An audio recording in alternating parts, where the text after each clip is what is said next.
오늘도 성령으로 우리 가운데 충만하게 하여 주옵소서. 내 머리부터 발끝까지 성령님 깃들이시고 나의 온몸과 영혼의 깊은 곳까지 성령으로 충만하게 하여 주옵소서. 하나님 은혜 가운데서 시작하는 하루입니다. 이 하루도 주님의 복음으로 충만하시길 축복합니다.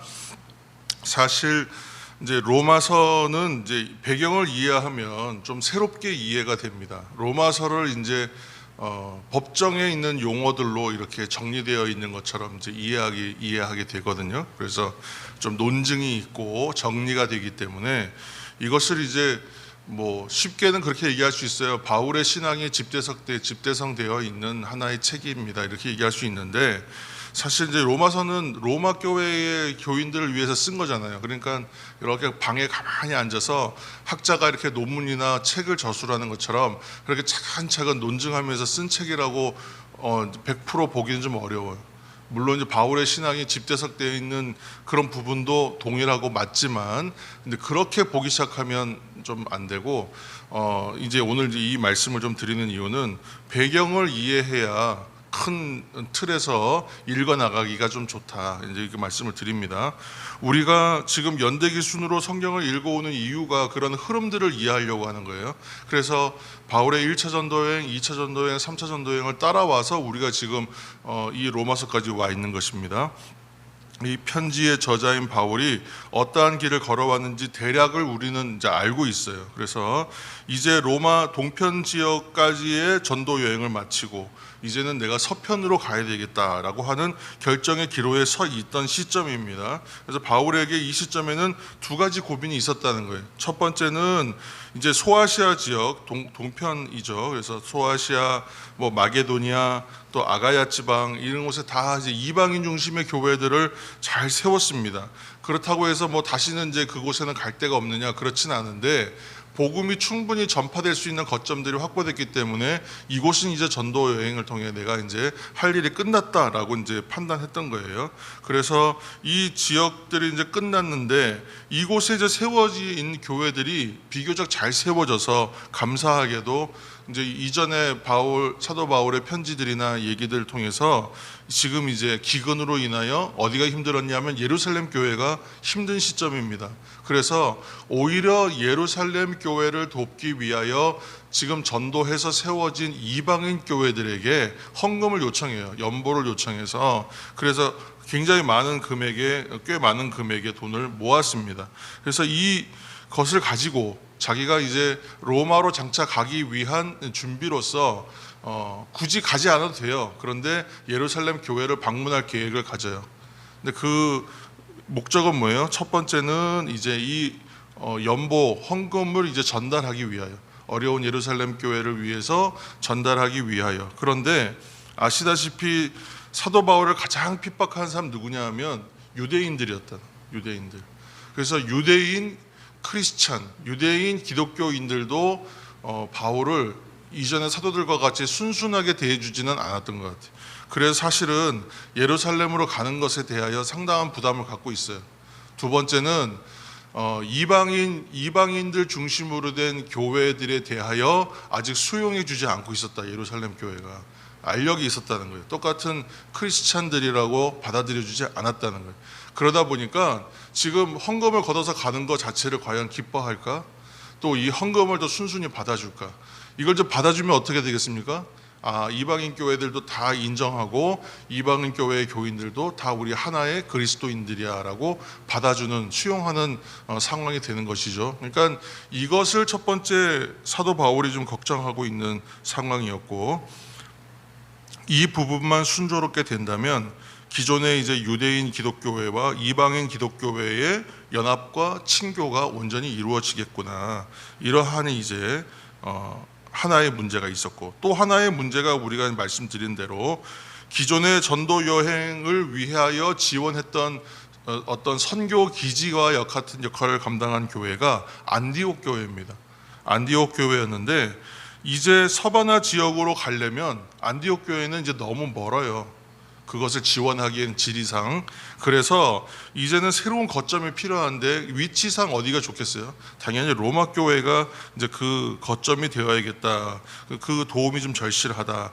그런데 이 대면한 적도 없는 로마 교회가 그러한 안디옥 교회 같은 장차 후원 교회가 될 수 있을 것인가 하는 게 고민인 것이죠.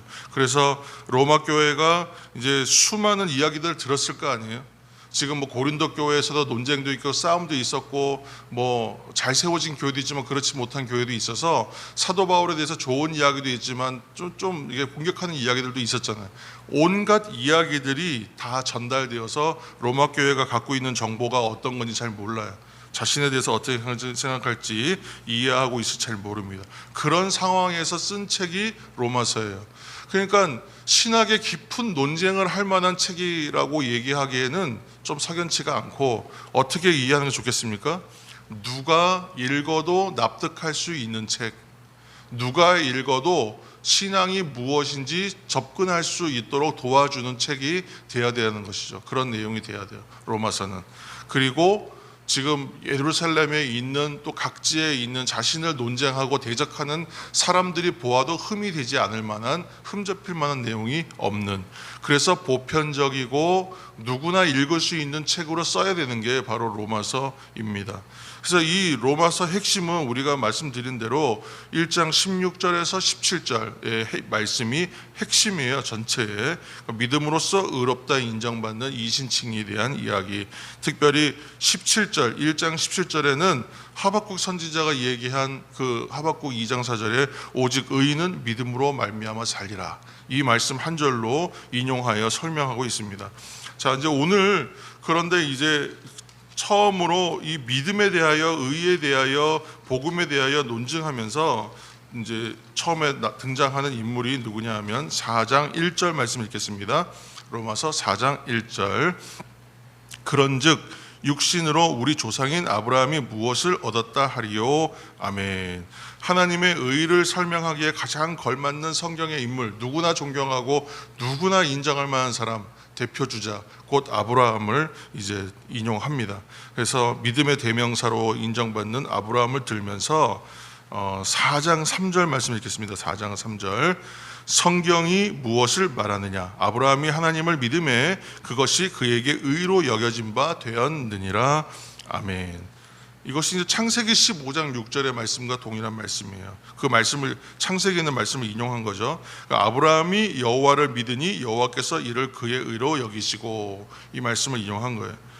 자, 4장 2절 말씀 보시도, 4장 2절도 한번 눈으로 한번 보십시오. 유대인들이 그토록 존경하는 사람이 누구냐면 아브라함이에요. 근데 그 아브라함도 행위로 말미암아 의롭다긴 받은 것이 아니라 믿음으로 말미암아 의롭다고 인정을 받았다, 이렇게 얘기하는 거예요. 4절에서 5절에 있는 말씀은 무슨 얘기냐면 이런 얘기죠. 곧 내가 어떤 일을 했느냐, 그것이 의의 근거, 내가 일을 잘했고 어떤 일들을, 착한 일을 해서 그것이 나의 업적이 되고 그것이 내 의의 증거가 된다면 은혜 될 것이 아니다. 은혜 될 수 없다. 내가 한 일이 너무 당연하게 잘한 일이 있어서 그것이 내가 의롭다고 인정받는 근거가 되어버리면 과연 그 일이 은혜가 될까? 그렇지 않다, 이렇게 말하는 거죠. 그래서 내가 별로 한 것이 없는데도 불구하고 내가 의롭다고 인정받으면 그 사람에게 오히려 은혜가 무엇인지 더 절실하게 다가오지 않겠어요? 확실하게. 근데 그 말씀들을 이제 논증을 해가는 거예요.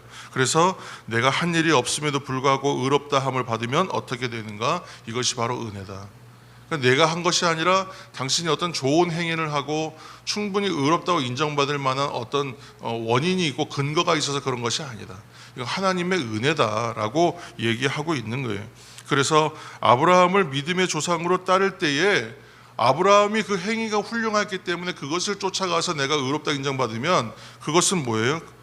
그 믿음으로 의롭다 인정받는 믿음을 따라가야 되는 것이지, 그렇게 그의 행위가 아무리 훌륭하였다고 해도 그 길을 따라서 약속의 자녀가 되는 것은 아니다. 그렇게 지금 이제 논증을 하고 있는 겁니다. 이것이 믿음으로 의롭다 여김을 받는 구원의 은혜가 되는 것을 이제 하나의 아브라함의 예를 들어서 이야기하죠.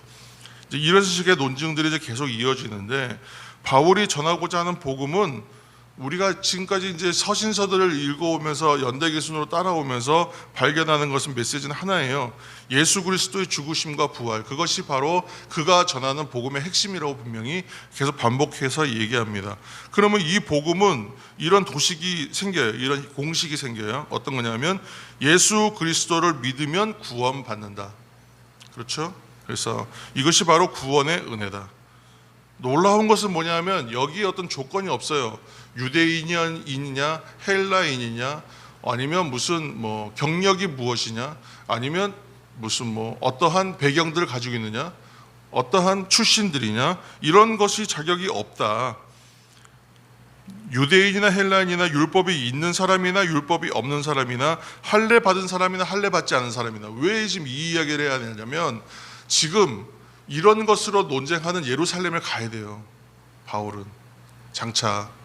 그리고 이러한 것들을 갖고 얘기하는 사람들을 또 만나야 돼요. 그렇기 때문에 지금 여기에서 누구든지 예수 그리스도를 믿으면 의롭다 여기심을 받고 구원받는다는 얘기는 오늘날 우리들 모두에게 해당하는 이야기가 되고 있지만 지금 이 상황에서는 더 직접적으로 누구냐 하면 유대계 그리스도인, 헬라계 그리스도인 누구에게나 똑같다라고 얘기해야 되기 때문에 지금 이 논증을 하고 있는 것입니다. 누구나 예수 그리스도를 믿으면 구원받는, 이것이 바로 구원의 은혜다. 이 내용을 계속 얘기해요. 그리고 이것을 논증하기 위해서 누구나 논박할 것이 없는 아브라함을 데리고 와서 이 논증의 대표주자로 세우는 거예요. 유대인이나 헬라인이나 율법이 있는 사람이나 율법이 없는 사람이나 할례 받은 사람이나 할례 받지 않은 사람이나 조건이나 신분의 차별이 없이 복음은 유대인과 이방인 모두에게 똑같다. 누구에게나 이 복음의 문은 활짝 열려 있다. 이렇게 얘기하는, 오늘도 이 사실은 동일한 복음이라는 것을 여러분 믿고 깨달으시길 바랍니다. 누구나 죄인이지만 예수 그리스도를 믿음으로 의롭다 여기심을 받고 죄 없다 여김을 받게 됩니다. 이것이 구원에 대한 바울의 첫 번째 논증인 것이죠. 이 구원의 길로 모두 걸어와서 우리가 성도가 되고 우리가 되고 교회가 되었던 것입니다. 오늘도 이 길은 우리가 걸어가야 되는 길입니다. 그래서 내가 나 된 것처럼 장차 다른 사람들도 나처럼 돼야 되고요.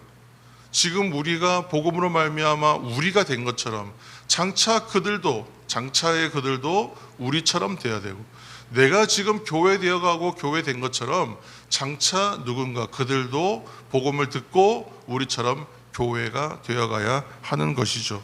오늘도 이 복음이 우리에게 온 것처럼 우리를 통하여 이 복음이 전파되고 사도 바울을 통하여 논증되고 전달되었던 것처럼 우리들의 삶을 통하여서도 전달되고 나누어질 수 있도록 주님 인도하여 주옵소서.